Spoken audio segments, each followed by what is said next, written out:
And then secondly, to enforce the immigration laws we currently have. We have a president that has been writing executive orders that contradict American immigration law, and that needs to end. I think it was Senator Mike Lee who pointed it out so well when he was speaking with Eric Holder in the Judiciary Committee, asking him on what basis is the president writing all these executive orders, and Eric Holder had but a very poor answer. And the president does not have the authority to issue executive orders when they contradict our present law, and I see our president doing exactly that. So when it comes to immigration, we need to secure the borders. We need to enforce current immigration laws, respect those laws before we would consider a change in those laws, because the trust has been broken, and we don't want to encourage wave after wave after wave of illegal immigration.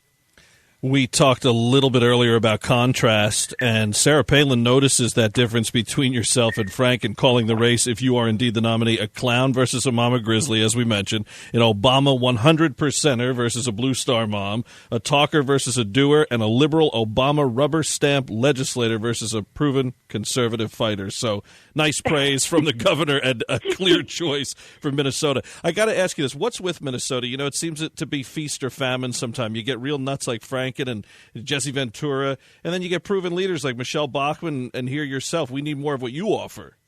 Well, honestly, I think that Minnesotans are looking for somebody who is not going to be owned by the establishment, somebody who they're looking. Now, I'm not saying that they found the right answer in Franken, but I have a feeling that that's what they were looking for. We also have the tradition of having elected Paul Wellstone and Jesse Ventura, the wrestler. You know, we have a strange history in Minnesota, but I honestly believe at the core of it are folks that want an independent thinker, somebody who's earned the position of U.S. Senator, somebody they can trust to care about Minnesota and put Minnesota's interests ahead of Washington's. And for me, that is what this race is about. This is about the battle for the heart and soul of our nation. Are we going to let Washington control our nation, or are we going to insist on self-government and make sure that Minnesotans choose our next U.S. Senator? What's your website? Julianne.mn, Julianne.mn. And we just recently posted the turnaround plan if folks are looking for the 12 points of the agenda for Washington. I was just going to say that we can see the full turnaround plan there. That is great. Well, listen, as Sarah Palin puts it, it's time to make Al Franken the punchline.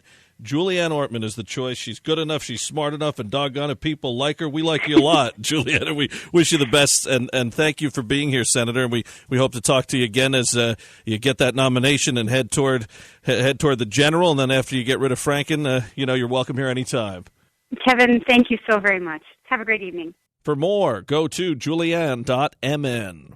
So the Tea Party is dead? Not a chance. A huge primary night this past week with Joni Ernst securing the GOP nomination for U.S. Senate in Iowa and Chris McDaniel forcing a runoff for the GOP Senate nod in Mississippi. Sarah Palin said, "Congratulations, Joni Ernst. This hardworking Mama Grizzly will be a great representative for the GOP in this fall's general election. So it's time for all of us to come together to send this proud farmer, combat vet, constitutional conservative to Washington to join the good guys in the Senate who fight for us." As for the McDaniel race, Palin chimed in, saying tonight is a victory for grassroots conservatives who came together and shocked the political world. Together, mighty Mississippians can send this son of Mississippi to fight for all of us. To see any of the governor's posts in their entirety, visit Sarah Palin's Facebook page and follow her on Twitter at Sarah Palin USA. Now it's time to strap in with the Colonel. Thanks, Kevin. I'm retired Colonel Rob Maness, and I'm running against Mary Landrieu for the U.S. Senate in Louisiana. This week, we received the news of another installment of President Obama's confused, incoherent, and dangerous foreign policy. While the truth is still coming out, it is clear that Bo Bergdahl was handed over to the United States after 5 years in custody of members of the Haqqani network. It is also clear that President Obama and the Democrats released 5 Guantanamo Bay prisoners, 4 of which were Afghan Taliban, and only 1 of which had any known significance to Haqqani. What the administration refuses to tell us is if any money exchanged hands between the United States and anyone else in the trade for Bergdahl. As this is not the first international fiasco in this administration, they had a communications plan. Good old spin master Susan Rice went on the morning shows to parrot talking points that were patently false once again. Debbie Wasserman Schultz also went on television to misconstrue, dodge questions, and suggest the ridiculous idea that the Republicans think we should leave men behind. Aaron Burnett of CNN asked her to answer this question: was this a bad deal?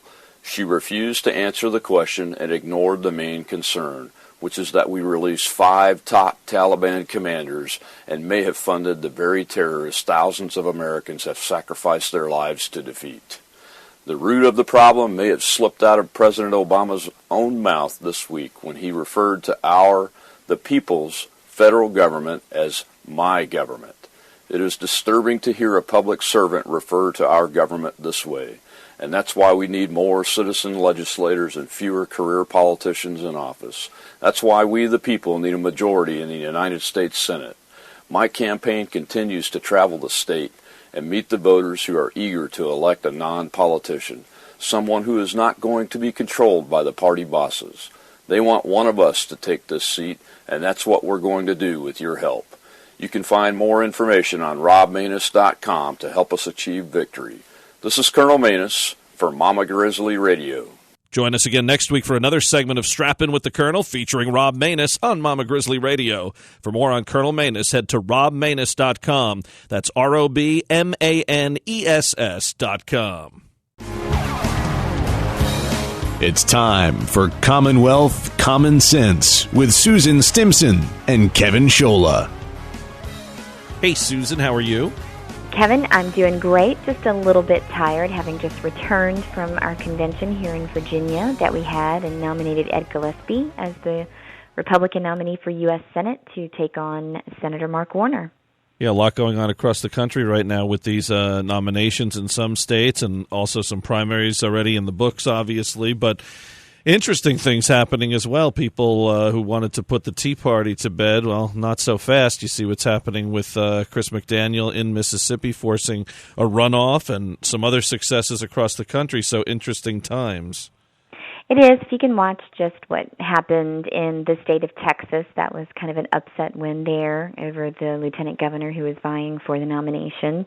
And then you can look at what's going on in Mississippi. That was a very interesting race, watching State Senator McDaniel take on Thad Cochran, who, shockingly to me, just to read that the man has been in office for over 4 decades. Why does anyone need to stay in office that long?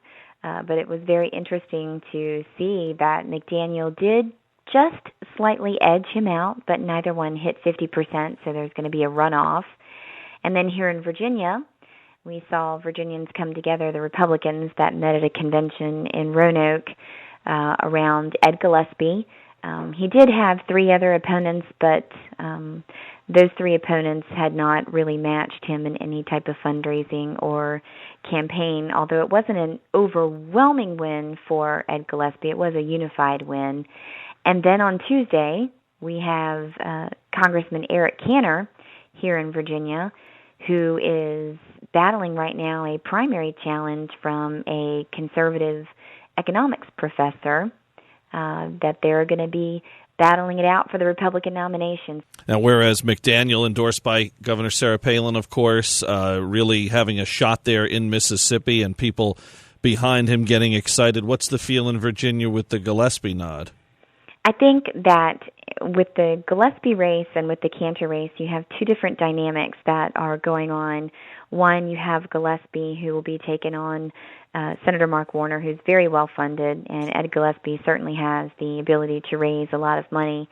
The Congressman Cantor dynamic is a little bit different in that I think that there's a sense in his district of a little bit of a disconnect that the congressman seems to have right now with his constituents. And I think that the average person now looking to their elected leaders are just taking a closer look at what the results are in government. And I think people are just realizing that over and over we're hearing, oh, we're going to lower taxes, we're going to lower the debt, and we're going to decrease the size of government, and they're just not seeing it happen. So you have kind of a disconnect that's happening, I think, at the congressional level here, and just a desire from what I see in Virginia, just a desire for authenticity. So it's a different dynamic in both of those races. And when you look at the Cantor situation, even if he goes on to win a primary, doesn't it still send a message, though, to say, hey, some people are not happy and you're going to have to work for it, and if you get it, you best listen to those who were against you? I just think that it is human nature for all of us to become complacent, really in potentially anything that we do, and especially for our elected leaders. If you've been in there a long time, I think that you just have to constantly have a check on, are you staying in tune? Are you staying in touch? Are you listening to your people? A lot of times people just want to know that they're being heard. And so I think that might be part of what's going on with Congressman Cantor. I would hope that he is receiving the message that his people want more from him. They want more of an interaction with him. And so hopefully, if he does end up winning on Tuesday, that he will take this and learn from it. All right, primary season in full swing, and we'll be keeping an eye on all of them, and certainly Virginia, one of them, coming up. Susan, thanks so much. Thanks, Kevin. Susan Stimson in Virginia. More Commonwealth Common Sense next week. Now our weekly commentary, Steel Resolve. Here's Sarah Steelman. Thanks, Kevin. Duty, honor, country are words that carry great responsibility. On June 6, 1944, 70 years ago, the soldiers that stormed the beaches of Normandy to liberate France and turn the tides of war learned the meaning of those words. Today, we are quickly losing that steadfast generation, and concepts are lost on a generation of selfies. So many kids today haven't even learned about World War II. It's shocking and shameful. Listening to these World War II veterans should be required in every school in this nation. Those soldiers can teach more about character and courage by telling their stories than most kids will learn in a lifetime. Our politicians can learn something from history as well. Prior to June 6th, General Eisenhower wrote a note taking full responsibility for the D-Day decision in the event of failure. That's called accountability. And Franklin Delano Roosevelt took to the radio and led the nation in a beautiful prayer that same day. Yes, he prayed to Almighty God. Here is an excerpt. Almighty God, our sons, pride of our nation, this day have set upon a mighty endeavor, a struggle to preserve our republic, our religion, and our civilization, and to set free a suffering humanity. Lead them straight and true. Give strength to their arms, stoutness to their hearts, steadfastness in their faith. They will need thy blessings. Their road will be long and hard, for the enemy is strong. He may hurl back our forces. Success may not come with rushing speed, but we shall return again and again.